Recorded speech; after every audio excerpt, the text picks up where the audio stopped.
Hello everyone, today again I am before you with my new topic। तो हमने पहले अपने टॉपिक्स में किया use of is am are, was were, has एवर्ड, जिनका हमने जो प्रयोग था हेल्पिंग वर्ब या लिंकिंग वर्ब के रूप में किया। उसके बाद मैंने आपको कहा था कि मैं आपको उसके बाद टेंसेस शुरू करवाऊंगी, लेकिन मुझे ऐसे लगता है कि इससे पहले कि आप टेंस करें आपको सबको पार्ट्स ऑफ स्पीच की नॉलेज का होना बहुत ज़रूरी है, क्योंकि जब तक आपको पार्ट्स ऑफ स्पीच के बारे में नहीं पता चलेगा, ये भी एक बेसिक कोर्स है जिसके बारे में आपको जानकारी होना बहुत ज़रूरी है। तो आज का जो हमारा टॉपिक रहेगा वो रहेगा पार्ट्स ऑफ स्पीच का। अब बच्चों को पहली बात तो ये है कि बच्चे पार्ट्स ऑफ स्पीच भी कर लेते हैं, उनको इतना भी बता दिया जाता है कि कितने पार्ट्स ऑफ स्पीच हैं, उनको पता भी होगा, लेकिन उनको इसका क्लियर मीनिंग नहीं पता कि पार्ट्स ऑफ स्पीच एक्चुअली में होते क्या हैं। तो सबसे पहले मैं आपको इसकी डेफिनेशन बताऊंगी। अच्छा, डेफिनेशन की बात करूं, हम यूजुअली जब बच्चे बोलते हैं तो डेफिनेशन बोल देते हैं, तो मैं आपको ये बता दूं कि उसके जो स्पेलिंग रहेंगे, कई बच्चे ऐसे लिखते हैं definition, these are wrong spelling, तो यहाँ पे NI आता है। मैंने बहुत सारे बच्चों का देखा है, वो जब डेफिनेशन लिखते हैं तो उसको NA से लिखते हैं, तो जो NA से लिखते हैं वो अपने आप को करेक्ट कर लें, दिस इज NITION। तो मैं सबसे पहले इसकी डेफिनेशन की बात करूंगी। A part of speech is just the name given to a word based on the job that it does in a sentence.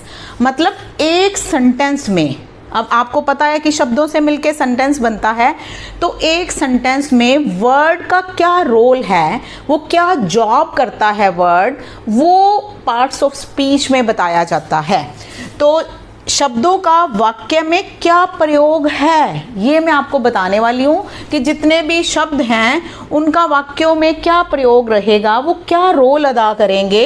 अब जैसे मैंने आपको अपने फर्स्ट लेक्चर में भी बताया था कि हर लैंग्वेज का एक अल्फ़ाबेट होता है। तो इंग्लिश के अल्फ़ाबेट में A to Z there are 26 letters. उन लेटर्स को मिलके क्या बना था, वर्ड्स। जैसे हमने वर्ड बनाए, एट है, बैट है, स्लेट है, कुछ भी वर्ड्स। उसके बाद जब हम वर्ड्स को मिलाते हैं, जिनकी एक प्रॉपर सेंस निकलती है, तो वो सेंटेंस बन जाता है। तो जैसे आई हैव अ स्लेट, तो ये एक सेंटेंस है। अब इस किसी भी एक सेंटेंस में वर्ड का रोल क्या है वो आज हम पढ़ेंगे। तो every single word you speak, जो भी कोई आप सिंगल वर्ड भी बोलते हो, has a role in a sentence. तो सेंटेंस में उसका कुछ ना कुछ रोल रहेगा। वो क्या रोल रहेगा, वही टॉपिक है पार्ट्स ऑफ स्पीच का। तो देयर आर एक्चुअली 8 पार्ट्स। तो हम 8 पार्ट्स ऑफ स्पीच जो हैं, पहले मैं उनके नेम्स बताऊंगी कि कौन कौन से 8 पार्ट्स ऑफ स्पीच हैं। तो सबसे पहले है नाउन, दूसरे नंबर पे है प्रोनाउन, एडजेक्टिव है, वर्ब है, एडवर्ब है, प्रपोजिशन है, कंजंक्शंस है, and last one is interjection. अब कई समझते हैं कि there are 9 parts of speech, वो क्या करते हैं, आर्टिकल भी पार्ट्स ऑफ स्पीच में लेते हैं। तो आर्टिकल का टॉपिक मैं अलग से आपको डिटर्मिनर्स में करवाऊंगी। फिलहाल हम 8 पार्ट्स ऑफ स्पीच ही पढ़ेंगे। अब मैं आपको 1 बाय 1 वो 8 पार्ट्स ऑफ स्पीच के बारे में बताऊंगी। तो सबसे पहला जो टॉपिक रहेगा हमारा नाउन का रहेगा, तो हम नाउन पढ़ते हैं। तो अब हम नाउन के बारे में पढ़ेंगे। तो वही फिर से मैं आपको सबसे पहले नाउन की डेफिनेशन बताऊंगी। नाउन को हिंदी में संज्ञा भी बोलते हैं। मैंने देखा है कि बच्चे जब हिंदी में पढ़ते हैं उनको पता है कि संज्ञा क्या है, लेकिन इंग्लिश में आके वो कंफ्यूज हो जाते हैं। तो आप हिंदी का आपका टॉपिक और इंग्लिश का आपका टॉपिक है, उसको साइड बाय साइड रख के समझने की कोशिश किया करो। तो इसकी डेफिनेशन क्या रहेगी, name of a thing, place और अ पर्सन, ये सब नाउन है। अब जितनी भी आपके आसपास चीज़ें हैं वो सब क्या हैं, नाउन है। जितने भी प्लेसेस के नेम हैं वो क्या है, नाउन है। जितने भी पर्सन्स के नाम हैं वो सब क्या है, नाउन है। अब आपके आसपास आप देखो, जितनी भी चीज़ें हैं, टेबल है, चेयर है, बेंच है, पेपर है, मार्कर है, बैग है, ये सब जितनी भी चीज़ें हैं ये क्या रहेंगी, नाउन। प्लेसेस के, अब मैंने यहाँ पे दिया, जैसे फॉर एग्जाम्पल मेरे हाथ में मार्कर है तो थिंग मैंने मार्कर लिख दी, सिटी इज़ अबोहर, पर्सन का नाम अर्जुन। आप सबके जो भी नाम हैं, जितने भी नाम हैं वो नाउन रहेंगे। तो नाउन का यही मतलब हुआ कि चीज़ों के जितनी भी चीज़ें हैं, जितने भी प्लेसेस हैं, जितने भी पर्सन्स हैं, उन सब के नाम क्या हैं? वो नाउन हैं।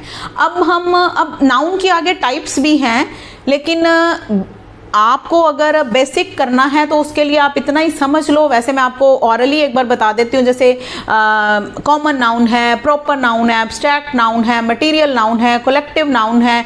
लेकिन आपको ग्रामेटिकल पॉइंट ऑफ व्यू से अगर आपने टेंसेस करने हैं तो आपको इतना समझ लेना कि नाउन है क्या, इतना ही ज़रूरी है। उसके बाद हम नेक्स्ट पार्ट ऑफ स्पीच करेंगे और वो नेक्स्ट पार्ट ऑफ स्पीच अपना है प्रोनाउन। तो अब मैं आपको प्रोनाउन के बारे में समझाती हूँ। तो प्रोनाउन की डेफिनेशन मैं आपको बाद में बताऊंगी, पहले प्रोनाउन को समझो कि कैसे होता है।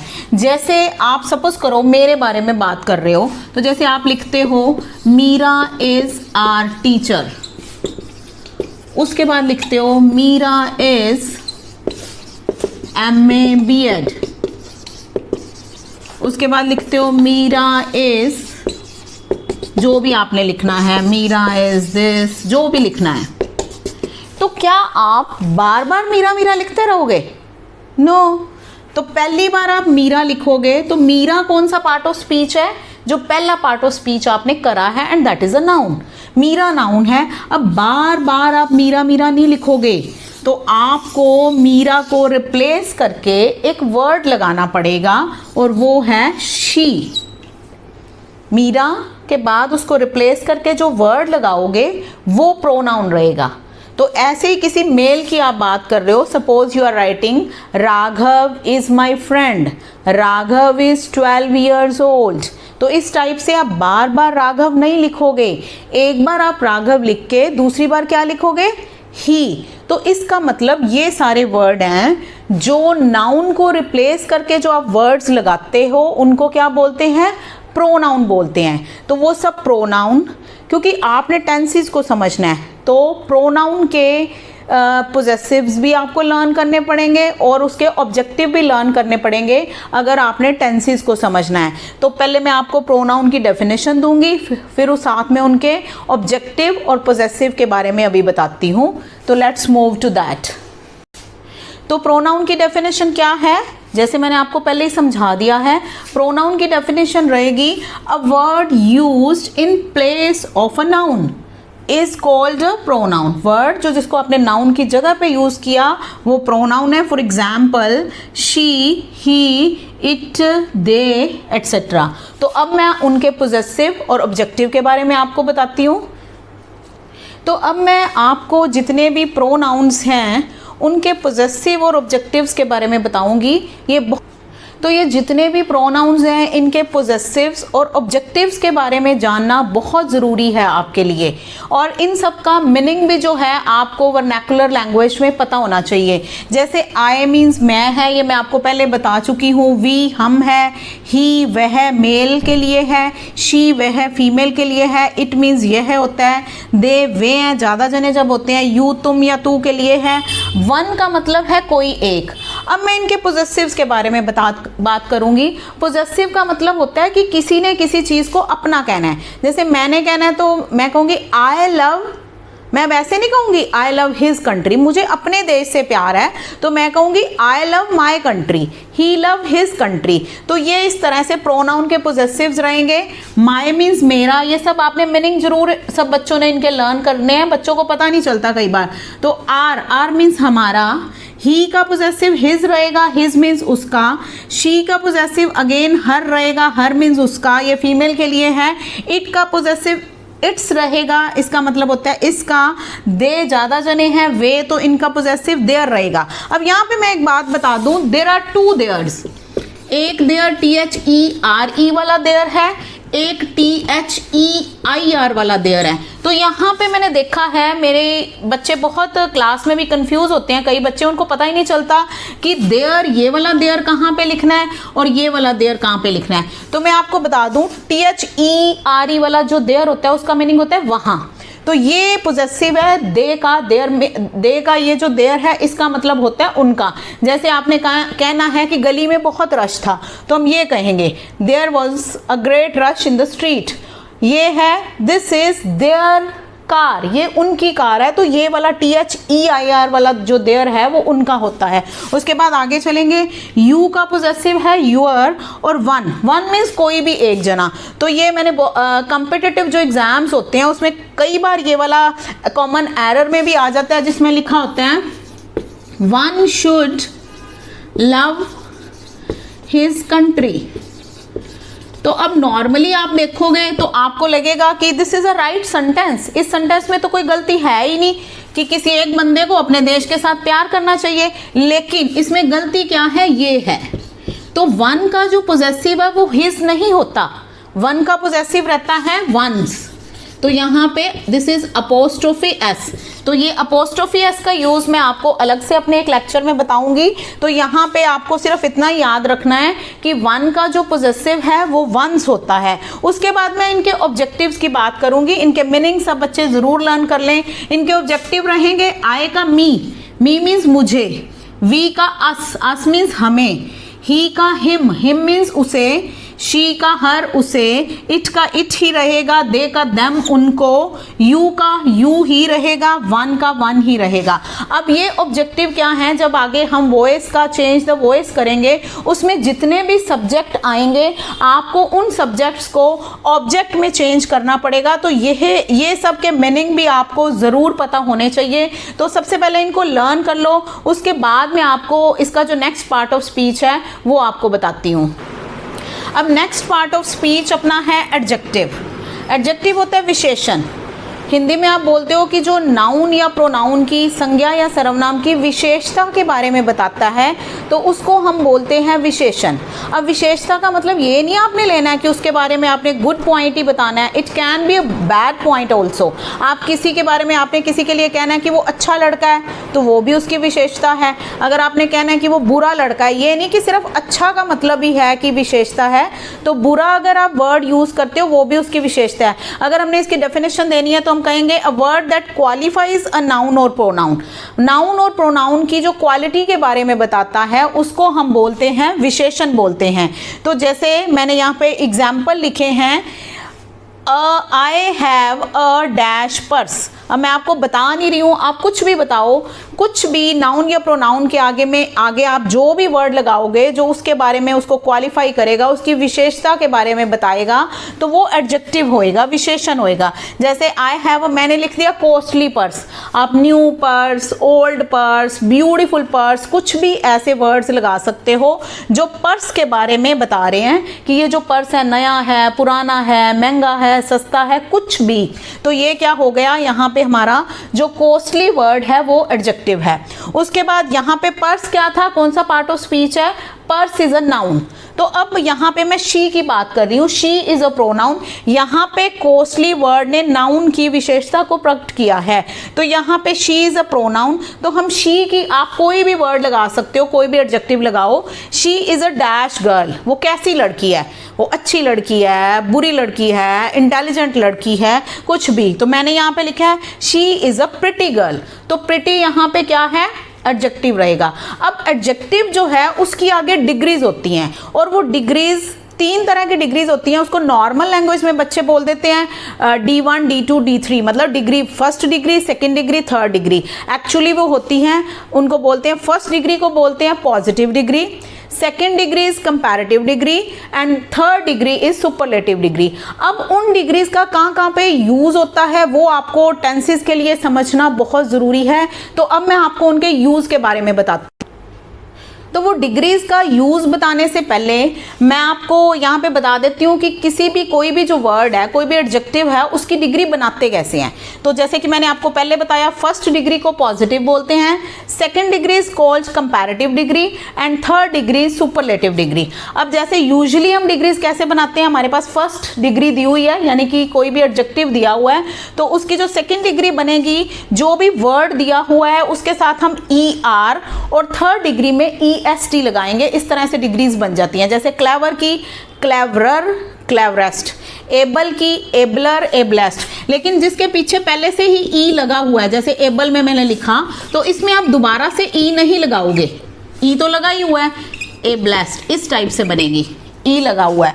उसके बाद जब डिग्री आप बनाते हो, कोई वर्ड ऐसा है जिसमें लास्ट वर्ड से पहले वॉल आ जाता है, वॉल यानी कि ए ई आई ओ यू आ जाता है, तो पहले आप लास्ट वर्ड को डबल करोगे, 2 बार लिखोगे, उसके बाद फिर आप अपना वो रूल EREST वाला लगाओगे। तो यहाँ पे मैंने फैट को पहले टी को डबल किया है, फिर EREST लगाया है, तो इसकी डिग्री बनी फैट, फैटर, फैटेस्ट।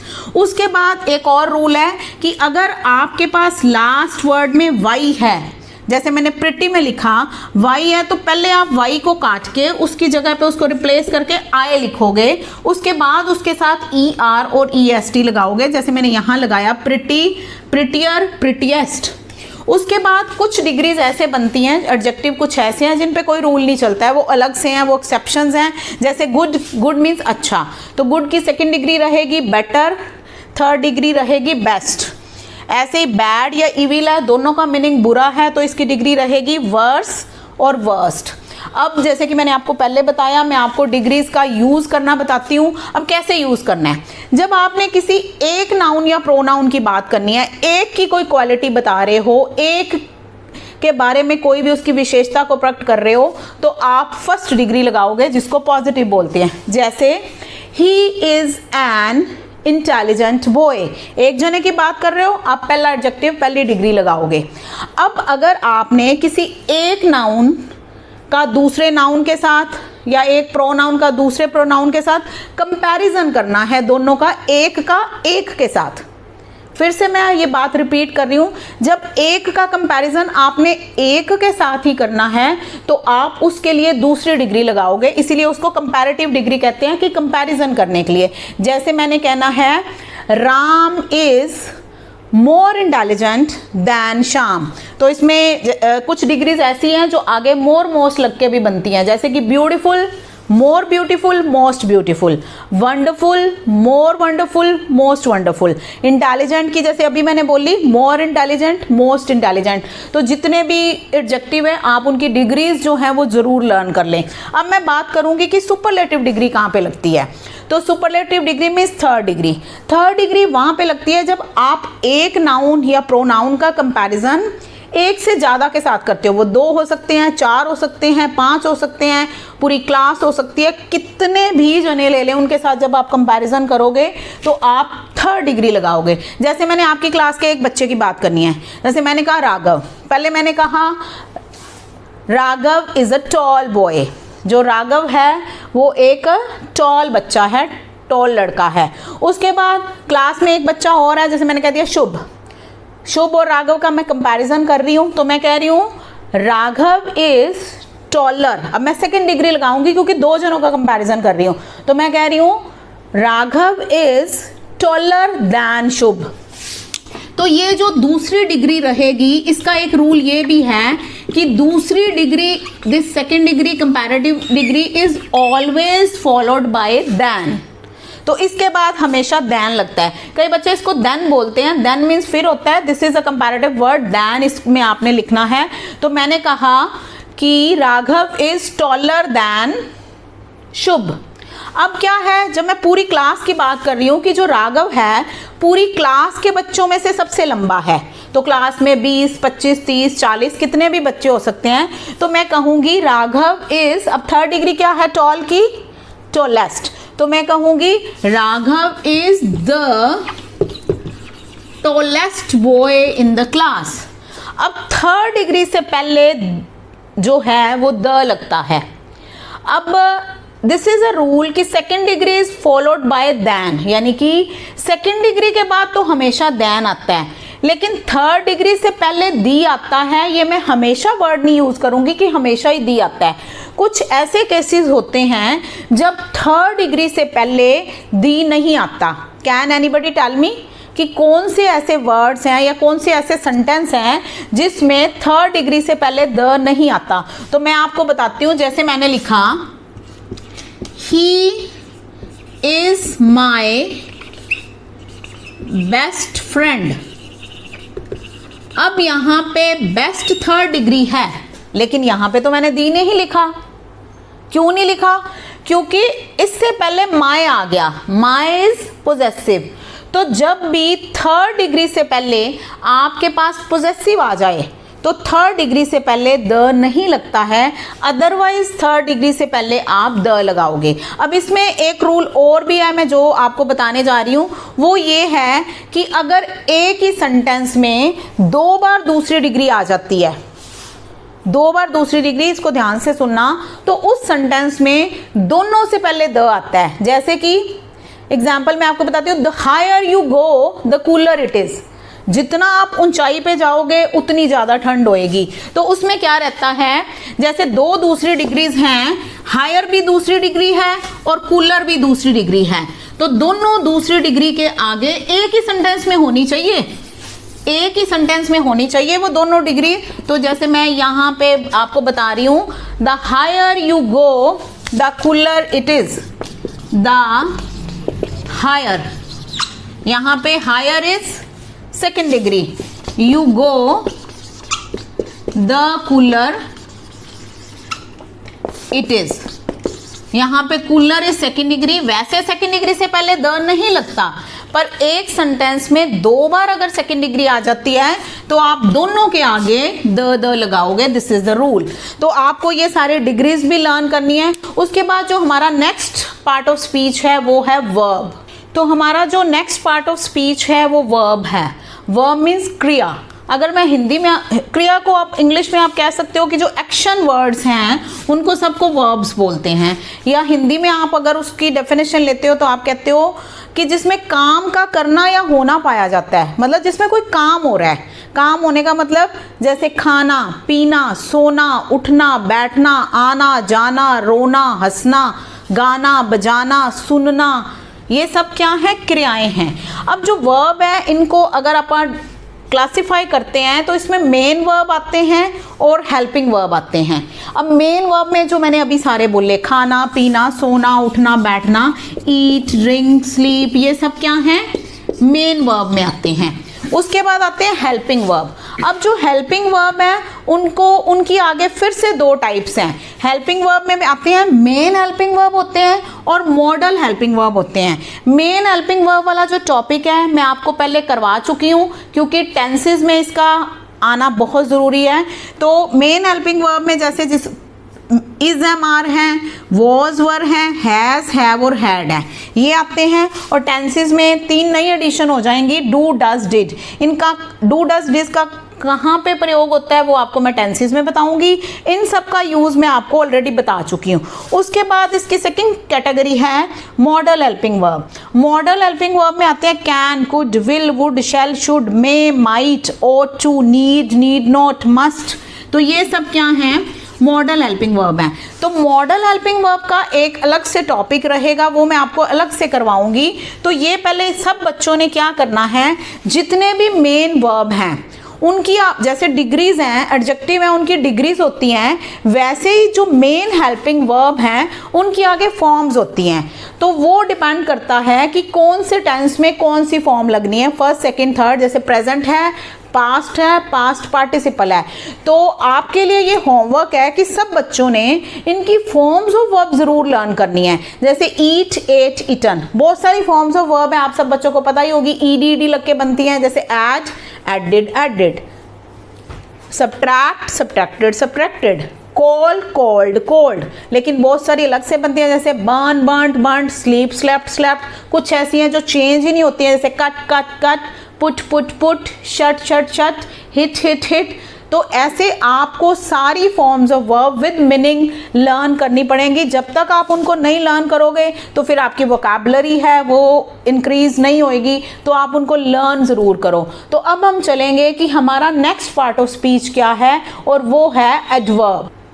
तो अब जो हमारा नेक्स्ट पार्ट ऑफ स्पीच है एडवर्ब है। 4 जो है हम कर चुके हैं, तो 4 हम कल करेंगे। आप आज के लिए उनको रिवाइज करोगे, तो उसके लिए मैं आपको एक एक्सरसाइज दे रही हूँ। आप इसमें अभी मुझे बताओ कि ये कौन कौन से पार्ट्स ऑफ स्पीच है। जो मैंने आपको 4 बताए हैं उनमें से ही आपको बताना है। तो जैसे मैंने लिखा है she is a pretty girl, तो इसमें शी कौन सा पार्ट ऑफ स्पीच है, दिस इज प्रोनाउन। प्रिटी क्या है, क्योंकि ये गर्ल इज नाउन, तो गर्ल की विशेषता प्रकट कर रहा है, गर्ल के बारे में कुछ बता रहा है, उसको क्वालिफाई कर रहा है। तो प्रिटी क्या है, एडजेक्टिव है। उसके बाद कैट क्या है, ये एनिमल या बर्ड्स के नाम जितने भी होते हैं वो नाउन होते हैं। स्लीपिंग, स्लीप मीन्स सोना, तो ये इसमें कोई एक्शन हो रहा है तो ये हमारा क्या है, वर्ब है। Arjun is an intelligent boy, तो अर्जुन क्या है, नाउन है, this is name of a person. Intelligent boy को क्वालिफाई कर रहा है तो इंटेलिजेंट इज एडजेक्टिव, बॉय क्या है, नाउन है अगेन। तो यहाँ पे the Taj Mahal is a beautiful building, तो ताजमहल क्या है, एक बिल्डिंग का नाम है तो ये नाउन रहेगा। ब्यूटीफुल, ये बिल्डिंग नाउन को क्वालिफाई कर रहा है, उसकी विशेषता के बारे में बता रहा है, तो ब्यूटीफुल क्या रहेगा, एडजेक्टिव रहेगा। तो नेक्स्ट जो 4 पार्ट ऑफ स्पीच है वो मैं आपको कल बताऊंगी। आज के लिए इतना, इसको रिवाइज जरूर करना। Thank you and have a good day. तो मैं आपको फिर से कहूँगी कि मेरे चैनल को सब्सक्राइब भी करें, मेरी वीडियोस को लाइक और शेयर ज़रूर करें। आपको आने वाली नोटिफिकेशन का तभी पता चलेगा जब आप बेल आइकन दबाएंगे, और अपने जो टॉपिक्स हैं इनको कंटिन्यू ज़रूर रखें। ये बेसिक्स हैं जो आपको इंग्लिश के लिए सीखनी बहुत ज़रूरी है। Thank you.